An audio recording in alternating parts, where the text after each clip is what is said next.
Maria also di Tombuelo Big Talo, Dinia, a person whom a primitive Tedon Senza made General Saninia, Wafla, Pojo Don the Chili Lobido Mapibai. So Saninia, Wafla, within Napoe Shivare, General Canadane, Morocubono, Asian, the Thin Dinga, General Savio, DC Yaudane, a primitive Dindiaro, Changema, Yamava, Dondino, Asian, Yichebu, Nozin, Tapusura, Nelly, and Yamare, Africa, Atheni Lubo, the Dindiaro. တက်သွားပေးစီခြင်းပဲတက်မသွားဘူးဒီလိုပဲကျွန်တော်တီယိုရီပိုင်းမှာဆိုရင်ဒါအင်ရှင်3သိန်းနဲ့ရမှာဖြစ်မနေတသိန်းနဲ့ဖယ်ခဲ့ရမှာဗျโอเคပါအဲ့ဒီကျွန်တော်လေ့လာကြည့်အောင်နော်မော်ဒကွဲစာရီကြီးက -100 ကနေတစ်လုံး50ဒီပေါ်စီတက်လာပါတယ်ကိုပေါင်းစီကနှလုံး50ညင်နေတဲ့အတွက်ဒီဘက်သိ900ရင်တော့11တစ်ပေါက်ပေါ့နော်အနေများတယ်ကိုပေါင်းတွေပေါ်နိုင်နေပေါ့နော်11တွေ22တွေ1221တွေပေါ့ဒီဘက်သိ900ရင်ကြီးမရှိဘူးဆိုရင်တော့ C1 C2 လို့ပေးလို့ရပါတယ်မနေ့ကအာဂျင်တီးနားပွဲမှာလည်းအဲ့ဒီဈေးပုံစံမျိုးပဲတစ်ဖက်သိန်းပဲတစ်သိန်းနဲ့ပဲပေးချင်တာဘော်ဈေးတက်တဲ့ကိုပေါင်းဈေးညေတယ်အာဂျင်တီးနားတစ်ဖက်သိန်းကိုရတဲ့အတွက်တရေတစ်ပေါက်ဖြစ်သွားတယ်အောက်ဆုံးမိသွားတော့အဲ့ဒီညမှာတရေတစ်ပေါက်ကတော့ဖြစ်ခဲပါတယ်ဖြစ်နိုင်ကြီးနည်းတယ်ပေါ့နော်ဘာကြောင့်လဲဒီမနေ့ကလည်းအာဂျင်တီးနားပွဲပါထားရတယ်မဖြစ်မနေအထက်ကြီးနဲ့ကိုဘော်တစ်ခုကတော့ထက်သွင်းစဉ်းစားရမယ့်ညမျိုးဖြစ်တယ်လို့ယူဆမိတယ်နောက်တစ်ချက်ကျွန်တော်အားလည်းအားတဲ့ချက်လေးကိုလေ့လာကြည့်အောင်နော်နောက်20မှာမော်ရိုကိုက -100 ကြီးပေးခဲ့ပြီး1-2နဲ့နိုင်ထားပါတယ်ဒါဘရာဇီးကမော်ရိုကိုတစ်လုံး50ပေးခဲ့တယ်ဘရာဇီးကကိုလံဘီယာကိုလည်းတစ်လုံး50ပေးတယ်ကိုလံဘီယာကမော်ရိုကိုနဲ့တွက်မယ်ဆိုရင်ဒဲကြီးဖြစ်တယ်ဒါကြောင့်မော်ရိုကိုကကျွန်တော်တို့ဒီ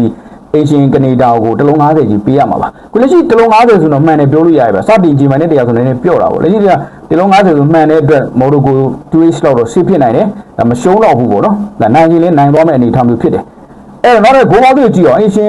်နောက်ဆုံး2သင်းကမက္ကဆီကိုကအင်္ဂလန်နဲ့တွေ့တယ်မိုင်းနဲ့ငါလည်းနှလုံးသေးကိုအောက်ကြီးဗျအဲ့ရလဲနော် USA ကဘယ်ဂျီယန်ဒဲနဲ့350ဆိုတော့လေဒါတစ်ခါတည်းလက်ပေါ်တစ်ခါအများစုအောက်နေတဲ့ဇီရန်ဖြစ်တဲ့အတွက်မဖြစ်မနေတပွဲလောက်တော့ပေါ်ပြီးလို့ရတယ်တပွဲလောက်အောက်ပေးရမယ်လို့တွက်ချက်မယ်ဆိုရင်ဒီပွဲကနှလုံး50ကိုပေါင်းသေးဖြစ်ပြီမယ်အနေများတယ်ဗျကိုပေါင်းအောက်က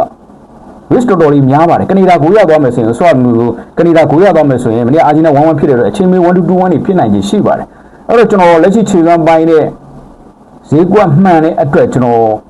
်အေရှင်တသိန်းဖြုတ်မယ်ဆိုရင်ကနေဒါကနည်းနည်းလေးခက်ခဲသွားမယ်လို့ယူဆပါတယ်မက္ကဆီကိုနဲ့အင်္ဂလန်မှာလည်းအင်္ဂလန်ကနည်းနည်းတာတယ်ဆိုပေမဲ့ USA နဲ့ဘယ်ဂျီယံမှာ USA နည်းနည်းအခွင့်အလမ်းများတဲ့အတွက်အေရှင်တသိန်းဆို USA များတက်သွားမလားစိတ်ဝင်စားတယ်ကျွန်တော်ဒီနေ့ညမှာတော့အေရှင်ကနေဒါကိုတော့ကျွန်တော်ဘက်ကန်ကြပါတယ်မနေ့ကလည်းအောက်ဆုံးလေးဖြစ်တဲ့အတွက်ကျွန်တော်မော်ရိုကိုကြိုက်ပါတယ်ကိုပေါင်းတော့အစောပြောသလိုကိုပေါင်းအောက်ကိုဆွဲခေါ်ထားပြီးမဲ့အေရှင်ဖြစ်တဲ့အတွက်ပင်နေပါညာပဲဖြစ်ဘလို့ပဲကိုရရအနေများတဲ့အတွက်ချိန်မီဘောင်းစကြည့်မယ်ဆိုရင်မော်ရိုကို1-2လောက်လည်းဆုံးသက်နိုင်နေဖြစ်တဲ့အတွက်ကိုပေါင်းအပေါ်ကြိုက်ပါတယ်အပေါ်ဆုံးတစ်ခုကြိုက်ပါတယ်ဗျာနော်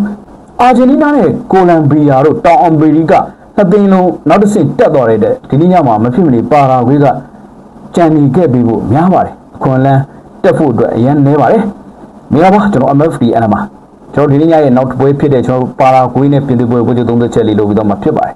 အဲ့တော့ကျွန်တော်ပြောသလိုတောင်အမေရိကနှစ်သိန်းလုံးတက်တယ်3သိန်းလုံးတက်ဖို့ကအခွင့်အလမ်းနည်းတယ်ပေါ့နော်လက်ရှိပြင်သစ်ရဲ့ current form ကလည်းတော်တော်လေးကြောက်စရာကောင်းတဲ့အသင်ဖြစ်နေတယ်โอเคအဲ့တော့ကျွန်တော်လေးလာကြည့်အောင်နော်ပြင်သစ်ကစတင်ခြင်းနှလုံးတည်ပြီးတော့ကိုပေါင်းစီက3လုံးတည်ငြိမ်နေတယ်ဗျဒါပြင်သစ်ကိုပဲ 2C 3C မျိုးပေးနေတာပေါ့ဒါရိုးတော့ရိုးနေပါတယ်ဒါပြင်သစ်ရိုးနေတဲ့ဈေးတန်းပေါ့နော်ဒါမြင်တော့အတိုင်းပဲတွက်ကြမှာပဲမနေ့ကအာဂျင်တီးနားလည်းအိုက်ပုံစံပဲဒါပေမဲ့2မိုင်းနဲ့လေးတော့ဖြစ်သွားတယ်ပြင်သစ်က2+3ပေါ့နော်အဲ့တော့ကျွန်တော်ကပြင်သစ်ကကန်ရတဲ့၄ပွဲလုံးကန်ခဲ့တဲ့ပွဲတိုင်းမှာလေဒါအနည်းဆုံး3ကိုအထက်တွေကြီးပဲ3လာတာပေါ့နော်အနည်းဆုံး3ကိုပြန်ပြန်3ကိုဖြစ်တဲ့အတွက်သူပေးလာတဲ့ဈေးတန်း 3C 2C တော့နည်းနည်းတော့ရိုးတာပေါ့မြင်လာတာပေါ့ဒါပေမဲ့ကျွန်တော်ဈေးတန်းလေးကိုကျွန်တော်ကြည့်ကြည့်အောင်နောက်ဆက်ခွင်တွေ့ဆုံမှုမှာတစ်လုံး100ပေးခဲ့တယ်ပြင်သစ်ကဒါ 5C နဲ့ပြီးခဲ့တယ်ဒါဆယ်စုနှစ်တစ်ခုကြာသွားပြီဆိုတော့အဲ့ဒီကနည်းနည်းလေးဟောင်းနေတဲ့အတွက်ကျွန်တော်ထက်သွင်းစဉ်းစားလေးကျွန်တော်မရှိပါဘူးနော်ဒါပေမဲ့တွေ့ဆုံမှုရဖော်ပြပေးတာပေါ့နောက်ကျတော့ဂျာမနီနဲ့တူရကီကိုဖျက်လာတဲ့ပါရာဂွေးကိုဘာသာလို့ကျွန်တော်နည်းနည်းလေး short တက်လို့မရဘူးလို့တွေးနေပေမဲ့လက်ရှိမှာပြင်သစ်ကဟိုဘယ်လိုပြောမလဲရေပန်းအစားဆုံးအသစ်တစ်သိန်းထဲမှာပါနေတယ်ပေါ့ final ထိနော်အဲ့တော့ခြေပန်းပိုင်းမှာဆိုတော့ပြင်သစ်က short တက်လို့မရဘူးနောက်ရင်ကျွန်တော်ဈေးတန်းရဆိုရင်ဘရာဇီးကိုပြင်သစ်က -50 ပေးခဲ့တယ်ဘရာဇီးကပါရာဂွေးတစ်လုံး50အရှုံးဖြစ်တဲ့အတွက်ပြင်သစ်ကပါရာဂွေးတစ်လုံး100ကြီးပေးရမှာလက်ရှိနှလုံးသေးဆိုပြား100လောက်တော့ဟနေတယ်ဗျာနော်ဒါဆိုရင်ကျွန်တော်တို့ဈေးတန်းရလဲဟတယ်လက်ရှိခြေစွမ်းပိုင်းလဲကောင်းတဲ့အနေအထားမျိုးမှာမနေ့ကအောက်ဆုံးလေးလဲပေးထားတဲ့အတွက်အပေါ်ဆုံးတစ်ခုရွေးနေဆိုရင်ဒါမော်ရိုကိုလည်းကျွန်တော်အဲ့လိုပဲ set လုပ်ခဲ့ဆိုပြင်သစ်ကိုလည်းဒါရွေးလို့မရဘူးဖြစ်နေတယ်ဗျနော်မဖြစ်မနေကျွန်တော်တို့ကတောင်အမေရိကတသိန်းလေးကလည်းခြံခဲ့ရမှာဖြစ်တဲ့အတွက်ကျွန်တော်လက်ရှိမှာပြင်သစ်ပဲကြိုက်တယ် ကိုဘောတော့သုံးသေးဖြစ်တဲ့သုံးလုံးနဲ့ပြေကောင်းပြေးနိုင်ခြင်းရှိတယ်တူဝတ်တစ်ပေါက်တော့စိတ်ပူရတဲ့မျိုးတွေတွေးလို့ရတာပေါ့ဒါပေမဲ့ကျွန်တော်လက်ရှိအနေထားရတော့ဟိုပြင်သစ်အနိုင်သေးကြတဲ့အတွက်ပြင်သစ်ကိုပဲရွေးချယ်ခြင်းပါတယ်ပြင်သစ်ပေါ်ကြီးကြိုက်ပါတယ်ဗောနော်โอเคဒါကိုဘောတော့ကျွန်တော်ရှောင်လိုက်မယ်ဗောနော်သုံးလုံးသေးဖြစ်တဲ့မော်ရိုကိုမပေါ်ဘူးဆိုရင်တော့သုံးလုံးသေးဒီနေ့ဖြစ်တဲ့အတွက်အနည်းဆုံး3ကိုရောက်နိုင်တဲ့ပွဲဖြစ်တဲ့အတွက်ကိုအပေါ်ကိုယူသေးခြင်းတယ်မနေ့ကလည်းတပွဲမှမပေါ်ထားလို့အဲ့တော့မော်ရိုကိုအပေါ်ရင်လှုပ်ရှားစေခြင်းနဲ့အဆင်ပြေရက်လို့ရတယ်စောရဲမပေါ်ဘူးဆိုရင်တော့ပြင်သစ် over 2.5 ကိုကျွန်တော်တို့ကအကောင်လုံးနေနဲ့ကစားမှာပါဟုတ်ကဲ့ကျွန်တော် MFD NM မှာဖြစ်ပါတယ်ကျွန်တော်ရွေးချယ်မှုကပြင်သစ်ပဲရွေးချယ်ပဲကိုပေါင်းစီကတော့စောဝဲချင်းလေးကြီးမှာလှုပ်ရှားစေခြင်းပါတယ်ဘာလိုက်အမျိုး comment ပေးခဲ့လို့ရပါတယ်ကျွန်တော် MFD NM မှာကျွန်တော်ရဲ့ channel အသစ်လေးကို like and subscribe လေးလုပ်ပြီးဖို့တောင်းဆိုပါရပါနော်ကျွန်တော် MFD NM မှာ